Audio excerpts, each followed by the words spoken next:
Hello, this is Luke from Orcs Head Magic, and today I'm going to be doing a standard deck tech for you.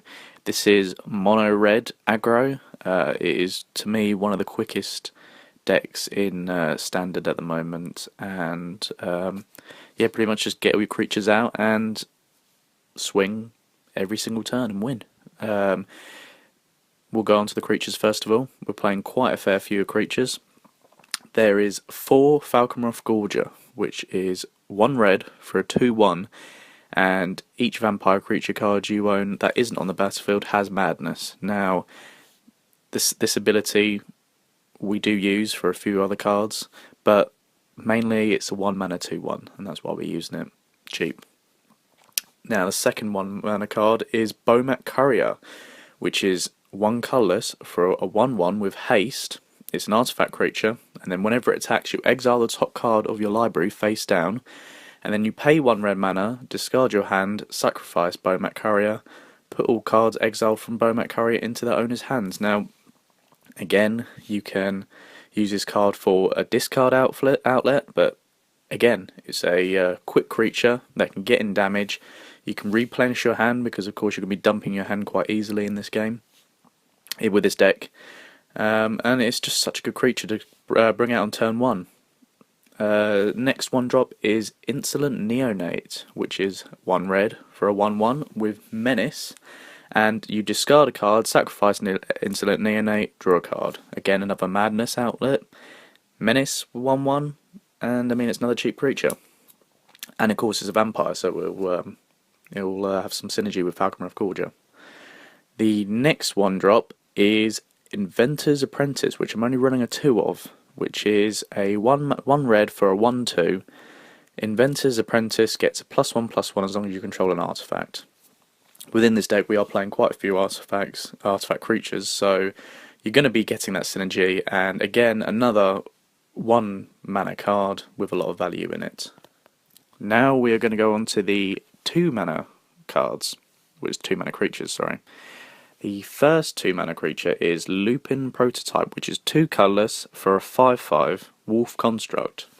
First of all, I absolutely love the artwork on this card. It is probably my favourite in Standard, or maybe even Magic the Gathering as a whole.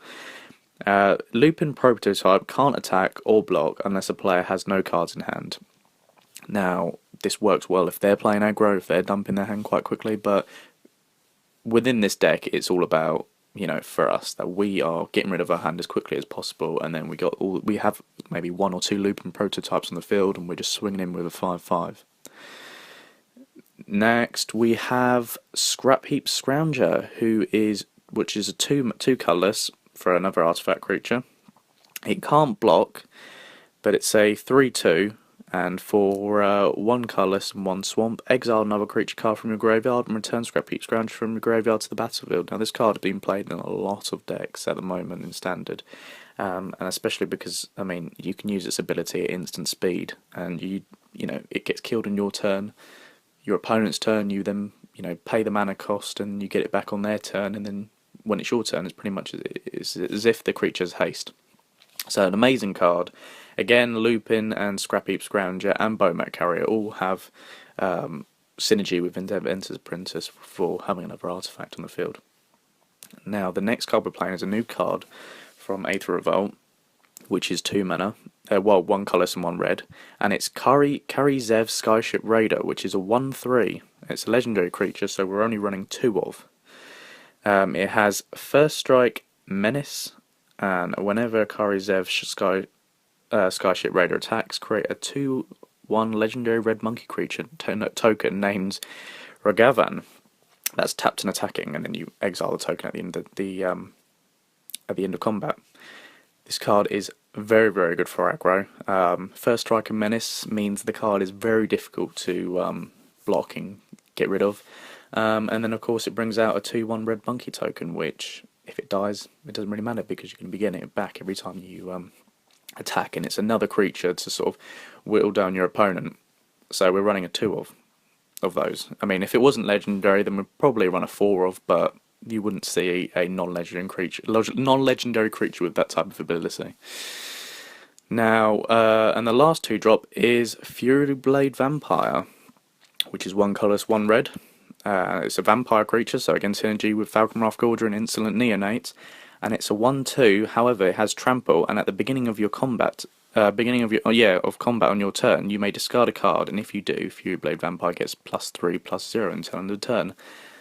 Another good creature to play. A discard outlet for your madness, but not only that, you're swinging in with 4 damage with trample, and you could, if you've got extra land in your hand, you could just discard the land to it. It's another 2 mana creature which you can get in for a lot of damage.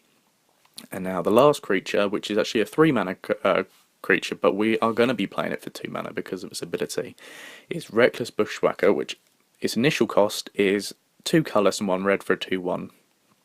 It has haste, and then whenever it enters the battlefield, if it was paid by for its surge cost, which is surge cost is 1 colourless and 1 red. And how you activate the surge cost is you may cast a spell for its surge cost if you or your teammate has cast another spell this turn. So generally you will be playing more than 1 spell each turn because of the low mana curve we have here. So generally you're going to be playing it for 2 mana. It has haste, so again can get in some more damage, but its other ability, when it's paid for its surge cost, other creatures you control get +1 and gain haste until end of turn. Now, this card is definitely a game changer, especially if, for example, you've got 4 mana on the field, you've got 2 cards left, Reckless Bushwhacker and a Lupine Prototype.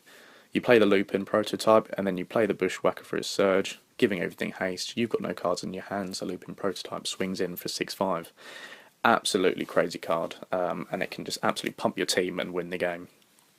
Now we go on to the rest of the cards, which is Lightning Axe for 1 red, instant. As an additional cost to cast Lightning Axe, you discard a card, or you pay 5. We will always be discarding a card because of the low land, the amount of land we've got on this deck. We're not going to be able to pay for that.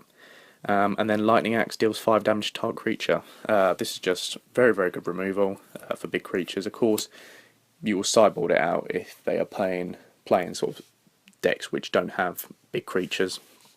But it also combos off with the second card, which is a 4 of Fury Temper. Fury Temper deals 3 damage to target creature or player, and you can madness it for 1 red mana, so it's pretty much a lightning bolt in standard. And it combos off well with Lightning Axe. You can pay 2 red, play the Lightning Axe, discard the Fury Temper, pay the Fury Temper, and then you're doing 3 damage to maybe the face and 5 damage to a creature. And that is that. And we play 20 lands in the deck. 16 of them are mountains, and the rest are 1 Smoldering Marsh and 3 Foreboding Ruins. And of course we use that black mana for Scrapheap Scounger's ability. Of course we don't want to be playing more Smoldering Marshes or more Foreboding Ruins because we don't want to see too many lands come in tapped, because of course we want to play this deck as quickly as possible. Now I'll go on to the sideboard for the deck.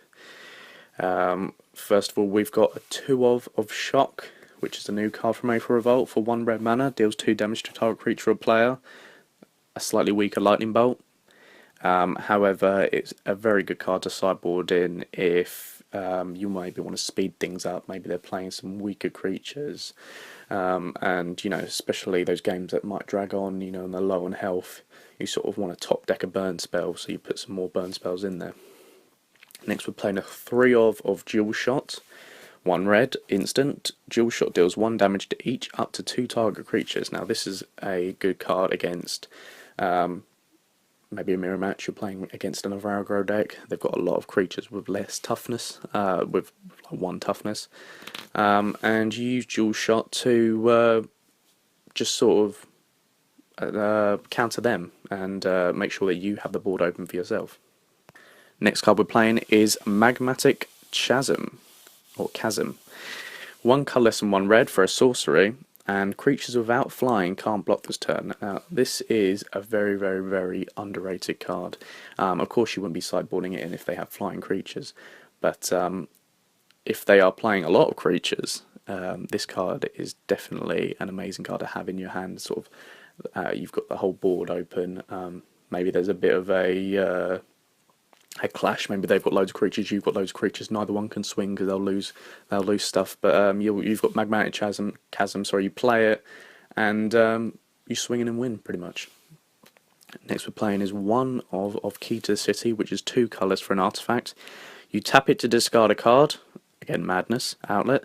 Up to 1 target creature can't be blocked this turn. So you could choose a big one like Furyblade Vampire, or maybe a Lupine who can attack to get into it for a lot of damage. And then whenever a Key to the City becomes untapped, you may pay 2 colours, and if you do, draw a card.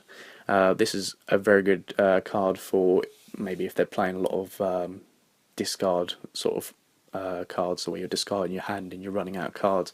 So you play a Key to the City just so you can make sure that you've got a few more cards left over.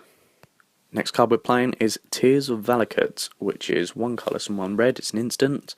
It can't be countered by spells or abilities, which is awesome. And it deals 5 damage to target creature with flying. This is pretty much used against Avacyn and any other flying creatures that are absolutely destroying you, because of course we're not playing anything with flying, so we're very, very vulnerable to flyers. The next card we're playing, which is the final cards, which is a 4 of Incendiary Flow, which is 1 colour and 1 red for a sorcery. It deals 3 damage to target creature or player. If a creature dealt damage this way would die this turn, exile it. Another good card against other decks which are playing creatures that maybe come back from the graveyard. And it's another burn spell, so maybe you want some more burn spells to finish off your opponent. And of course, you know, you would, if you were going to sideboard out for these games, I would take out Lightning Axe first, and then maybe take out a Lupine Prototype if they're I don't know. It is a difficult deck to sideboard for, because of course we're only playing 8 burn spells, and a lot of the creatures in the deck itself you sort of don't want to remove. So maybe you could take out a Falkenrath Gorger and Insolent Neonate. I would keep stuff like Bomat Courier in there, because to me that card plays very, very well in that deck. Anyway, that is it. To me, like I said, it's one of the quickest decks. If you're tired of playing against standard decks which completely dominate and control the game, and they sort of want to set themselves up early into the game, you can sort of counter that by playing something which can just absolutely ruin their plans and win turn 4, turn 5, maybe even earlier than that. Anyway, thank you very much for watching the video. Please like and subscribe, and make any comments on what you think about the deck. Thank you very much.